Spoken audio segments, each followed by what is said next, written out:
Sucio.Talk, hanging out with my main man.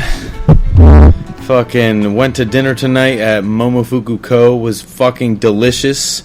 And I'd like to introduce Chef Eric Post. What's up, Chef? What up? How you doing? I'm doing good. Pretty fucking good. Yeah. It's big fan of the show right here. Absolutely. You know, it's kind of crazy when people can recall what you say. Yeah, absolutely. Because for me, I'm like, wow, you remember that? Like, yeah. I don't remember anything I say. After the episode's over, I'm almost like, you know, erase. I remember almost every episode. It's incredible. That's very cool. Very cool. But anyway, we're here to talk about you. So how are you doing? I'm doing good. I mean, I'm a new father, only 8-month girl, so, you know, haven't gotten out much this year, so it's been good to hang out with you all day and do our thing. And you bought your first house today. Let's go, baby. Bought my first house, Westchester. Yeah. That was a big move for me. I never really saw it in my cards, being a chef and trying to afford that Westchester life. Yeah. It's been a difficult road to try to get to this point. Heard that. Very cool. It's cool when a fellow chef can buy a house, and it makes it hopeful for others, you know, that are in the field that maybe aren't making as much money as we'd like to make, to know that at some point down the road we can do that for ourselves. Yeah, absolutely. You know? I think it's an incredibly tough position for anyone, chef or not, to purchase and invest on a mortgage 30 years. It's got to be everybody's biggest investment in their life. And, you know, for chefs, it seems like there's not even a light at the end of the tunnel. So for me to get here earlier on in my life, I feel grateful. Yeah, for sure. So, you know, you're a personal chef now, but we're going to take it all the way back. We're going to talk about your childhood here. So where were you born? I was born in New York City. Okay. And my family, shortly after I was born, moved to Westchester. We moved into another town, and then we moved to another town. We were in Armonk eventually by the time I was a youngin'.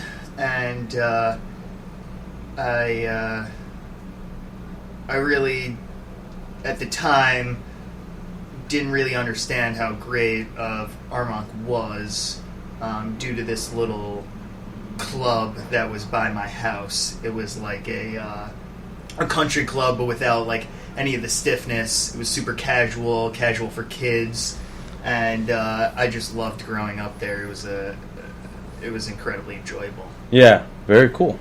So you were golfing?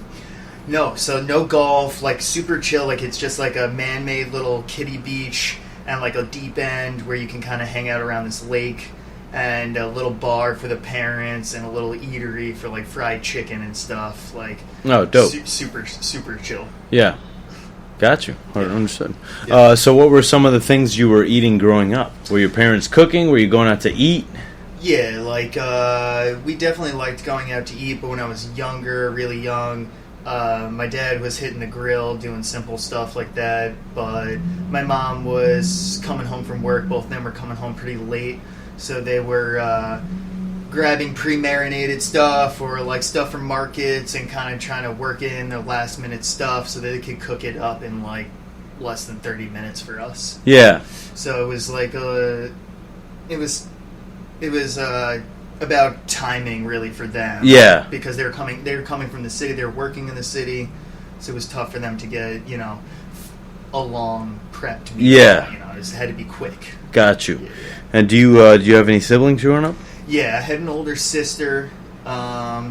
She's not in the culinary world, but she's crushing it down in D.C., working for the White House. Oh, pretty impressive. Snap! What does she do there? She's helping with the administration with the border, which I can only imagine is an enormous challenge to deal with anything that involves the border. But administration work is tough. I never suited me, so I commend her for being able to sit through that. Yeah, 100%.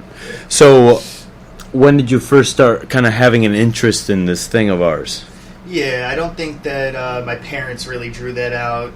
I think that this little club that I went to during the summertime, you know, in high school, they offered me a chance to work in the kitchen. Yeah. And it was super simple, like burgers, French fries, fried chicken, stuff that was pre-frozen. Yeah. Definitely not serious stuff. Heard that. Basically, culinary school wasn't even in the play for me. In Westchester, there's a lot of pressure from the town to try to get into the best school you can get into and go to the big universities. So I kind of bailed on any idea of taking food seriously and going to culinary school, and I ended up going to Roger Williams for a little bit. Did 2 years. How'd you end up in Rhode Island? So a bunch of my friends from my hometown like kind of saw this school as kind of like this country club kind of chill vibe. It was by the water. It was in Bristol, Rhode Island. It's a little random, but just far enough away from New York to feel like it's away, but it's didn't have to feel so far away that like if we needed something, there help wasn't too far away. Got you. So I went there for construction management school. Oh, okay. I thought you were going to be a construction man. I thought architecture. I thought it was cool to like be hands-on and stuff. Yeah. And then the second I went to a real construction site, I was like, "Fuck this." Why is that? I don't know. It's just like the guys who were the actual workers are just like hanging out. There was like the architectural design isn't like really spread through the whole system below, so like the people building didn't have the same passion and same like direction as like the architect or the leader in the project. Yeah. So I kind of felt like when I showed up to the site, I was like disappointed. I was like kind of just sitting there. You thought these guys loved it. Yeah, I realized that they were just there to make a paycheck. Yeah. Like, that's what it was about for them, and then the architects were behind the scenes. So you couldn't learn any of that shit. Yeah. I hear that. So I had this big fallout at Roger Williams. I was just doing okay with my grades. Parents were applying pressure on doing some stuff. And so I really decided to, make some changes. I withdrew from school, and I moved out to Portsmouth, Rhode Island. Portsmouth. Portsmouth. So it was halfway between Bristol, like it was halfway the point between where I was in Bristol, where my friends were. At the time I had a girlfriend, and then all the way, I wanted to end up in Newport, but like Portsmouth was like the halfway move. So I ended up moving there, and I just started researching about restaurants. Like I wanted to figure out if there could be an option there for me to at least make money after I left school. I didn't want to embarrass myself and kind of go back home and tell them like I didn't have any options. Mm-hmm.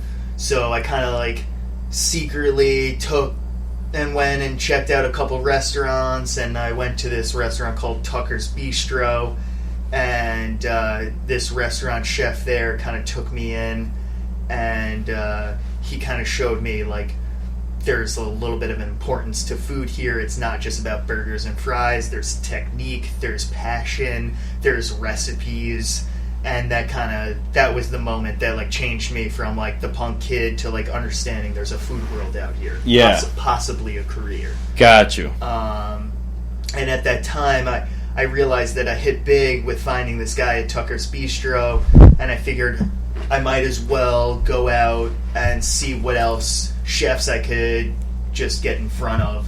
So I tried to get in front of, Toulouse on Thames. I tried to get in front of Champ over at Persimmon. Yeah. This is all Rhode Island chefs right here. All Rhode Island Dynasty. chefs. Yeah, Dynasty. These guys had been around for a bit. They'd all been cooking real cool food. They had all been trained by someone or someone of an extension of someone. So they all knew what they were doing. And I really got exposed to a lot of kitchens. I even went to the White Horse Tavern for a little bit. And the oldest restaurant in the world. In the oldest restaurant in America. In America, for sure. Yeah, in America. And it was just... world, I'm sorry. Yeah, it was really amazing to work for those recipes. They had wood shelves still in the walk-in. Yeah. They had grandfathered wood shelves that like you could keep those wood shelves. Like restaurants could never have wood shelves in their walk-ins. No. It's like an incredibly horrible That's hazard. fucking crazy. So it was really cool, and they really showed me like recipes. Yeah. And like my first clam chowder from scratch, and it was huge for these. I mean, most of them James Beard nominated chefs to take the time to show basically a nobody with no skills, just a want to be in the kitchen, recipes and skills. It was a huge blessing, and I kind of saw that there was like this chef world out there because of them. I worked at the White House, or I worked with the chef that worked at the White House Tavern, who was the chef in the early 2000s. Oh, that's crazy. Yeah. It's a Chris staple. Farrell. It's like a Newport staple. Like people get off the boat and they go straight to that restaurant. Yeah. So it was privileged for me to be so young and to just even step in these kitchens and let them hold a knife and let me show what was going on. Yeah. My intention was to build up the 6 month of experience to apply to culinary schools. Yeah. Because that was necessary. At that time, I looked up at CIA, and they asked for 6 months of requirement. And one of my good friends, Phil, he somehow his father knew Michael White, and he had already started working on his 6 months to get into the CIA. Gotcha. And so I was like, okay, like if I'm not going to do it there, like I'm going to stay close to my girlfriend, like I might as well try to find like the best chefs around here and kind of do the same thing. Yeah. And try to learn a little bit before I go to culinary school. Granted, right, like I already went to college for 2 years. Yeah. So I knew when I applied to culinary school, the kids were going to be younger than me. Heard that. So by the time I had got to culinary school, I realized that I had no interest in like the campus life or other students for that matter. For the first year, like I would just kind of, one of my best friends from home, JP, he was like, I want to become a chef. We were like, let's fucking go to Johnson & Wales. We both got in. We got a place together, and we were like, we're old enough to forget the freshman dorms. So like, maybe that would have been the better move for relationships in the long term, living in that dorm. But having our own place as 20-year-olds, like in a college, was great freedom as well. Yeah, that was dope. Where'd you live? We were on Vermont Ave. Oh shit, the South Side. Yeah, baby. Dangerous. Yeah, it was. Do you know Tillman? Pretty crazy. No, don't know Tillman. Okay, gotcha. We knew Taylor Wazerski. We knew like the house that like had like this big house party that was across the street. Bob Jones. Yeah, like there was like a bunch of people like partying hard over there all the time. So we would go over there and do our thing. Dope, dude. Rhode Island was a great time, and I didn't even know I was there the same time as you. Crazy. Had no idea. Never met you. Yeah, we were catching up earlier.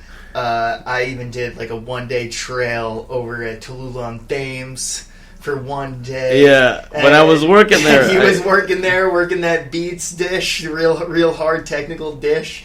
And I came in just hacking it up and almost getting sent home because I didn't know anything. But it was a great experience. And Jake actually, he offered me a position. He was super respectful. He understood that I was young and that I was just hungry. Yeah. And, like, I had so much to learn. And it was still great for him to invite me back. And, like, I remember going back a couple times just to learn food from him because he was so smart. Yeah. Because he knew so much great techniques.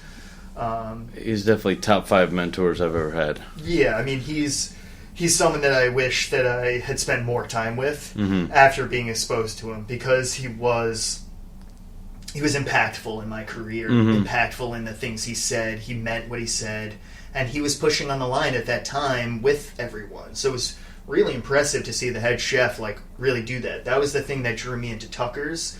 When I started there, Rick and Chef John, who came from Candle... Rick what? What's his name? Rick Allure, I believe. Rick Allaire? Rick Allaire. He's the one that gave us the agnolotti recipe. Yeah, dude. Agnolotti recipe is the same recipe I do to this day. Yeah. Like, his agnolotti recipe. It's got like fucking 48 egg yolks in that bitch. He's really... So eggy. So eggy. And that's the key. But you can't don't need taste to use egg wash. Exactly. Because there's so much egg